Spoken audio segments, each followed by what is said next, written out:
Hello my people, welcome to MG's TV. For this channel, na tori now we dey talk, and na the latest wey dey go around for social media. Now we dey talk about most especially Benin presenters when they dey do saga. So if today na your first time when you dey come across this channel, abeg no forget to subscribe or turn on that notification bell so that anytime when we bring video come here, now you go be the first person to dey see. For today's video, na concerning Vera, Lolo, Monica, and many things when they go on social media. So now know say recently Monica don't go bring paper call for Lolo. He don't go somewhere for court. He said they want to take the matter to court. He can't go report say Lolo they bully her for social media. So Lolo too does still do video. He said they bring the paper call for her on her birthday. Now the paper come for the house. So he say wetin Monica go write proof for the paper be say Monica go declare with her husband say they be humanitarian. That they try to stop human trafficking. Why Lolo they bully her on social media? He say Lolo bully his children, his husband, so many things. I hope many people now will don't see that video. How Lolo they talk about her. So Vera can't come out now. He can't they talk now. He say Monica don't go give Lolo paper. Say make Lolo make it ready. Say now, say Lolo they beg money on social media. Make una just listen small. Then we will analyze wetin Vera they talk concerning this matter. Make una listen to this short clip. See Lolekia life now don't they miserable.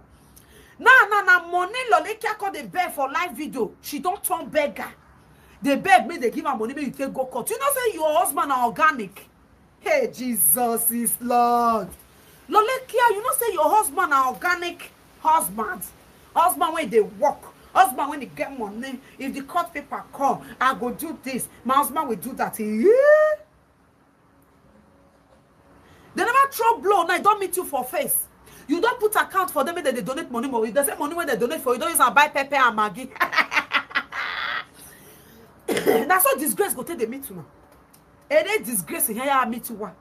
Upon the rake when you rake, my husband wants it. My husband wants it. Don't even know that you are a single mother over there. Single mother, single mother when you do for Netherlands. Thank God you care now, even though you be single mother, you must work. Oh. Better go and work. If you don't work, there is no space for you. Lolekia, better go and work. Not be Netherlands when you dey 100 years, you sit down for her, the phone say. The phone say you dey sick. Whereas nothing they do you. Every up my where the phone say, you know where nine, you must walk. You must walk. I say your hand and your leg don't call. Even they call people, you must work for UK. Nobody is going to work for you to come and eat. When I see my people, they say she don't bring her cards, come outside the town. Mona pull money, Mona do this one. So you are not begging. You are not begging case if you now go come and you see money use.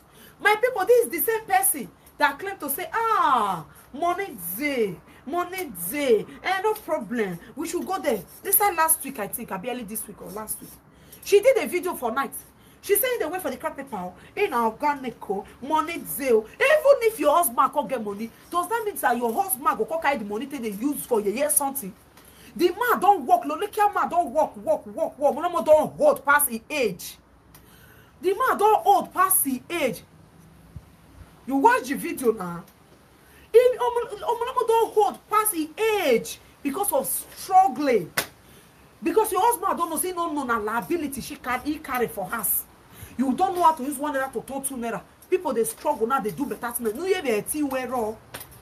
you don't forget the one where you feel do. I go school, I speak English, I just speak English. Now you say you know how to do.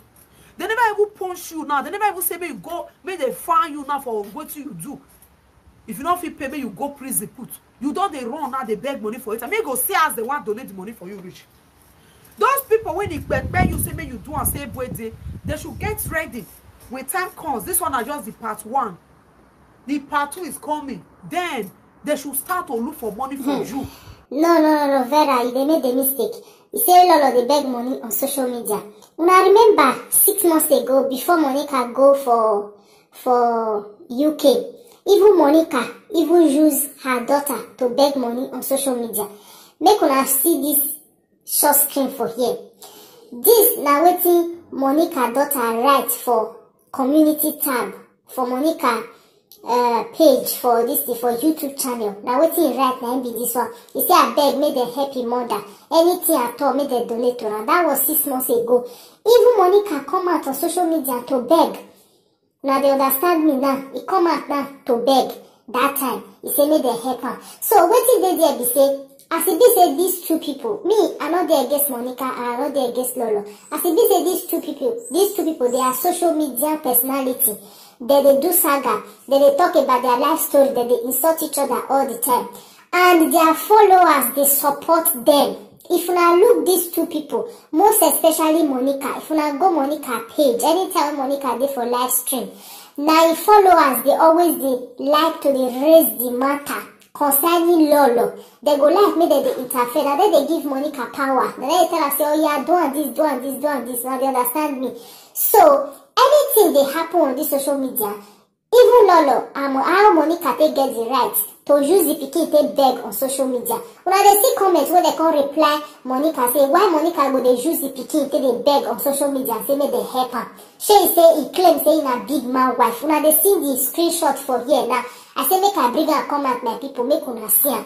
So as Monica still take get the right to beg on social media that time, say make they take help her. I still want to come up for Netherlands, make it go UK. So Lolo still get the right also to come out to say make they still donate for her, make it still take go the court. Because all these things happen on social media, and most especially now all these commenters, all these viewers, now then they put fire for all these things.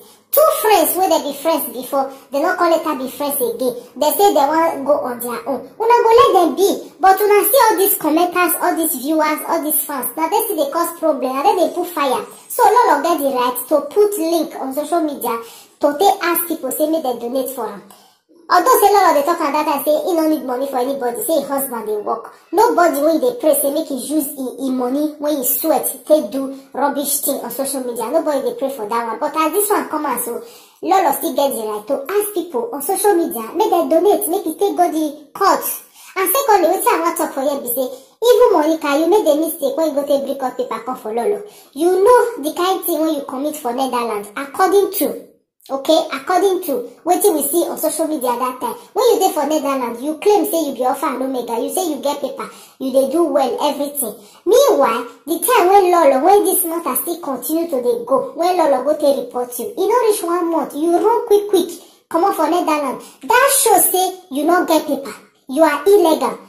And Lolo, he declare, he say he tell Netherlands government, say you be fraud, you dey fraud them, their money. Now wetin make you rock come for Netherlands? And now you come UK. I don't know who they advise you, Monica, my lady. I don't know who they advise you, say go give her court paper, go give her court paper. Now Europe, now we dey, even Vera, make I tell you. Now Europe, now we dey. It don't be like Africa or Nigeria embassy. Una go do passport. Una go carry money to they bribe people. They pay for bribe and corruption. Make they give una passport. It don't be like that. This Europe here, Oyibo they judge according to their evidence. If they find out say that Monica first started for social media, they bully people, they insult people's children, they describe how woman equals be, they bring rubber AKA come out for social media. That one another thing again. So make you Vera not just they join Monica. Hey, don't go give her court paper, this, that. Court, they know they bribe, they go judge matter according to how it take my lady. Now they understand me now. So Monica, you don't even suppose you carry this matter go court. As far as say na Roy Rock come on for Netherlands. And at the government of Netherlands, they push one for them, we take rock on UK. And according to him, Monica, he took the talk. Now what you two go see try to the advise some.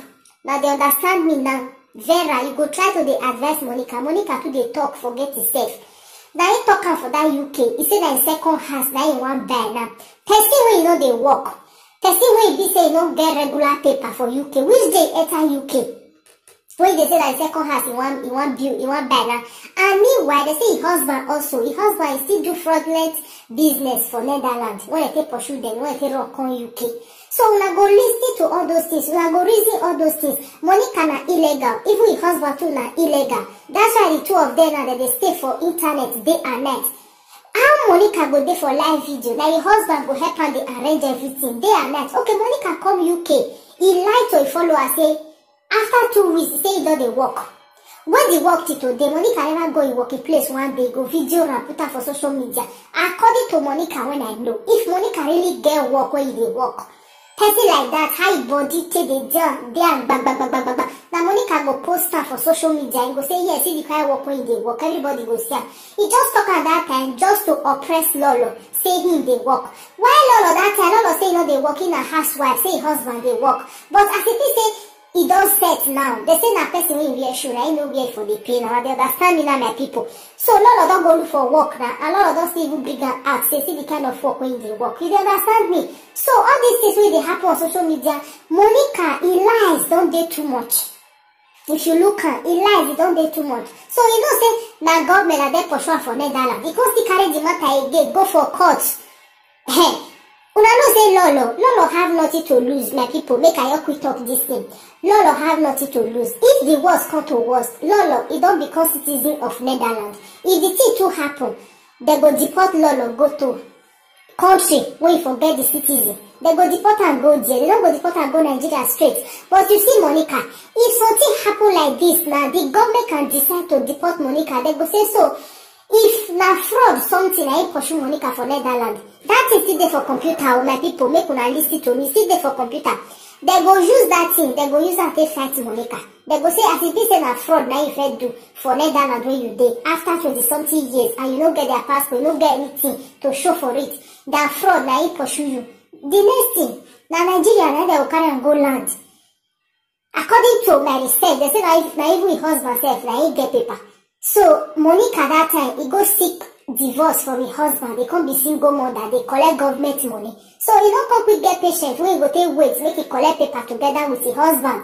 So his husband fit get paper on his own. As if they say they don't marry now, his husband will fit use the paper take give Monica, except they go marry. According to what I see they hear, they say he want go seek asylum. Okay, person when he tell say he get paper, he dey regular for Netherlands. Now he go they seek for asylum again. And people make una be wise though. I don't know how una go just dey for social media, una all fellow woman go dey deceive una go dey move dey follow am. So Vera, all these things wey you dey talk so, as for me, as for MG's TV, it don't make sense.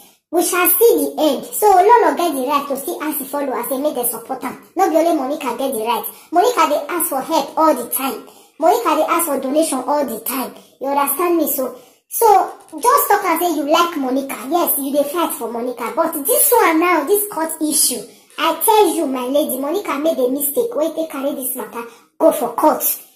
He made a mistake, very big mistake, because Monica don't step on so many toes on this social media.